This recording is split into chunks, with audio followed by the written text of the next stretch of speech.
Hello everyone. Welcome back to Artificial Professor. In today's video, we'll be showing you how to see your former usernames on your Instagram account. So let's get started. First things first, launch the Instagram app on your mobile device and tap on your profile picture or the profile icon at the bottom right corner to access your profile page.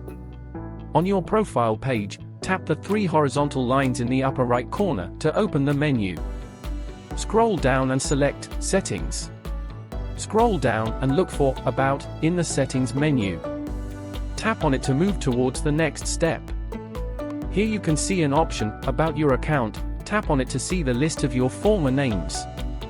You can tap on the Former Usernames to see which usernames you used for your account previously.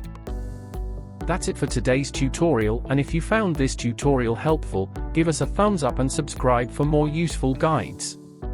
Thanks for watching, and see you in the next video.